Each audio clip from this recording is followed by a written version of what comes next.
আরে ভাই, এটা কোন দেশ? সেনাবাহিনী ট্রেন পাহারা দিয়া নিয়ে যাইতেছে। এটা দেখে আমাদের ময়মনসিংহ গফরগাঁও। তোরা গফরগাঁওবাসীরা কি শুরু করলি কয়তো ভাই? তোদের কি সমস্যা? ট্রেন পাহারা দিয়া নিয়ে যাইতে দিতেছে সেনাবাহিনীর। আগে ভাবতাম মানুষ মনে হয় এমনি এমনি বলতো গফরগাঁওয়ের মানুষেরা ডাকাত।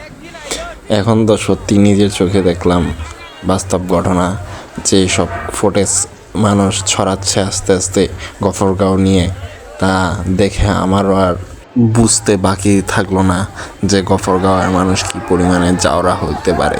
আচ্ছা, একটা কথা, গফরগাঁও 10 আসন থেকে নমিনেশন দিল একজনরে, বুঝলাম।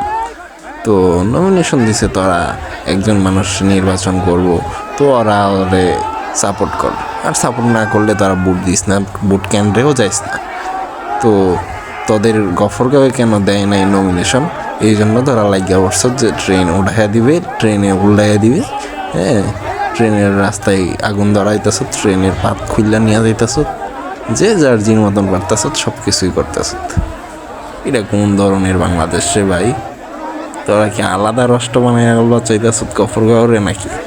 এই যে 3-4 দিন যাবত তোরা কর্মকাণ্ড করতেছ, মানুষের যাতায়াত থেকে শুরু করে এই যে 20 মিটার পাত খুললা নিলে এক সাইডের, তো ট্রেনটা যে কোনো দুর্ঘটনা ঘটে নাই।